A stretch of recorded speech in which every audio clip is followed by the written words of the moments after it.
He was just too young to realize how absurd it was for him to start this magazine, which led to the music business, which led to the airline, which led to the cell phone. Of course, now he's a billionaire.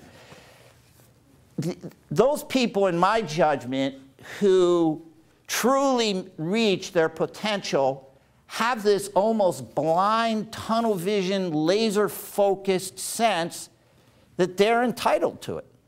That they are there, they're going to give 1,000%, not that it should come to them without effort, determination on their part, but they feel quite sure that they got the right stuff.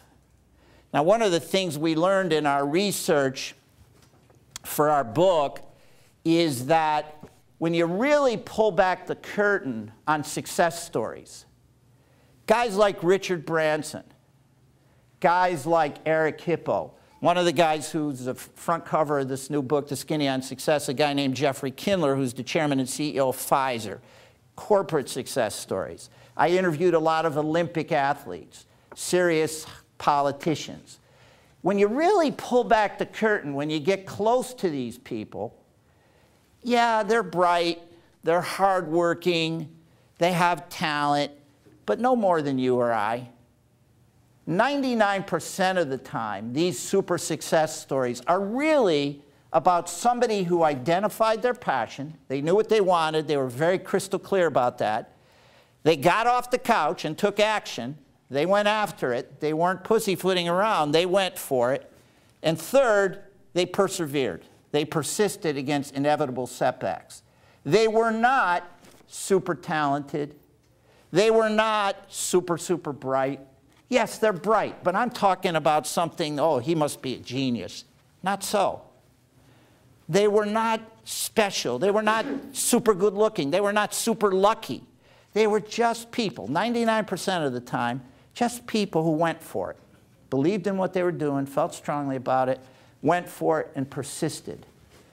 Talent and how you perceive yourself, really, really important. Really important. Again, I'll go back to that quote I said in the beginning. There are those who think they can and those who think they cannot, and they're both right.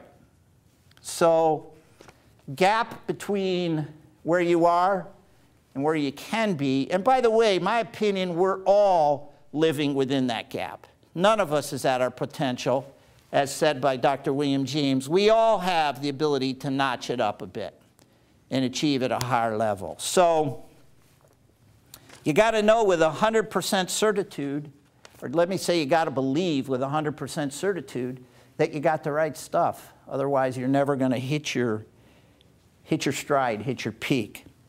And do you feel that your business, your endeavor, this would be number 4, do you feel that your business, your endeavor, whatever your particular challenge is, has the chance to go to the moon? Do you think you're in the right space? Do you think you're doing the right things? Because if you don't think it, the world's certainly not going to think it. If you don't think you have the right stuff, the world's certainly going to know that, and you're not going to get anywhere near your potential. There are times as an entrepreneur, you all know this, who've been in business for yourself, it's incredibly lonely, frustrating, painful, disillusioning at times because you're not seeing a light at the end of the tunnel. Sometimes you feel invisible. So, you know, if you don't believe it in your heart of hearts, the rest of the world certainly isn't going to.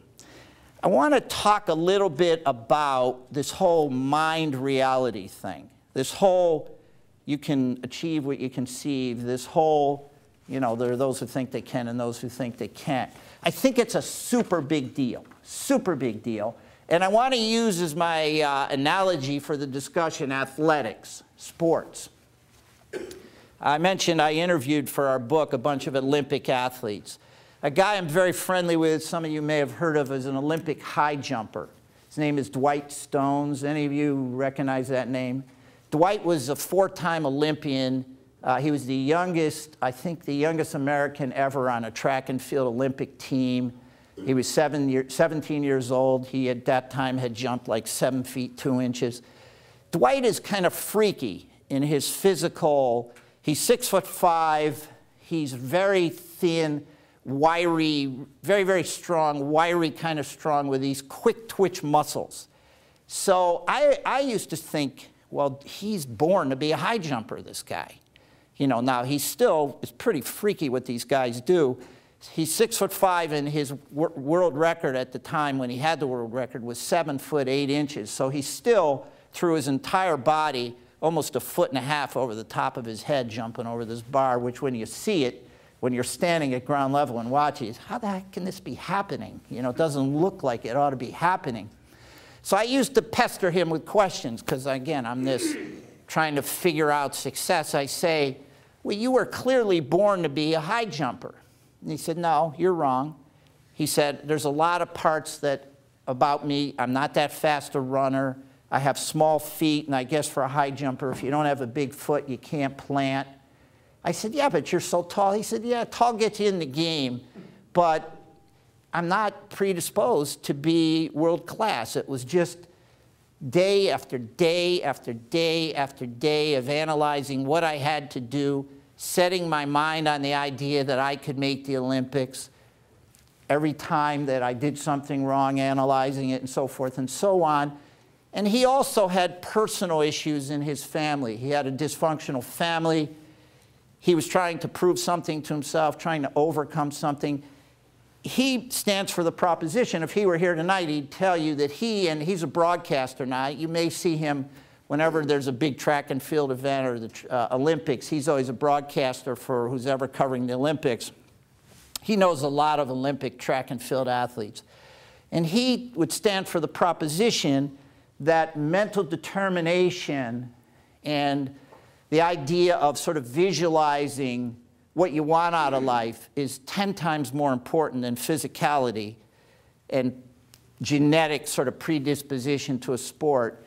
Yet when you look at him, you'd think he was born to be a high jumper. He would not acknowledge that, and he would explain to you all the reasons he's not equipped to be a high jumper. And extending from there into the sport of running, I want to talk about this mind-reality connection. In 1920, a guy by the name of Glenn Cunningham is about, I want to tell you even before we get to that, the whole subject of talent. There's a book out that I reference in our Skinny On book called The Talent Code. It's written by a guy named Daniel Coyne. Daniel Coyne also was very interested in sports and athletics.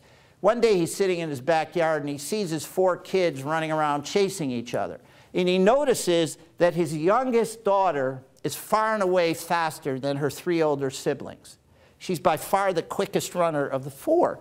And he says, wow, I wonder why she's so much faster than her older siblings. And so he says, could it be not genetic or physical, but because she's younger, she just has to run faster to keep away from her older brothers and sister?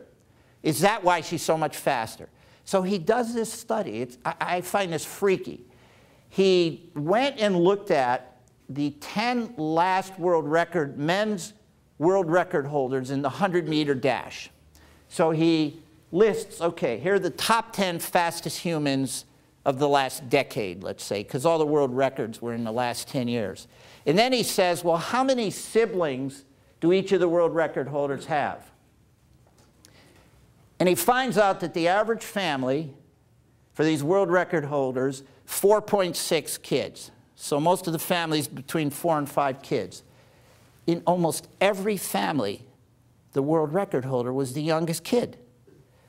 And he starts to think, holy cow, could there be something to, it's not physicality, it's not genetics, it's nothing other than these kids grow up, they got to be faster either to keep up with their older siblings or away from their older siblings. So I start to do my own little research. So I look at a guy named Glenn Cunningham. Glenn Cunningham was in a fire when he's the youngest of 2. He's in a fire when he's a young boy. The doctors wanted to amputate his legs. He was so badly burned. He resisted. 20 years later, he sets the world record in the mile run. And that was in 1934 when he set the world record in the mile run. An amazing achievement of mind over matter. Now go forward about, 20 years, to a guy named Roger Bannister. Roger Bannister, as you know, most of you know, ran the first sub-4-minute mile ever.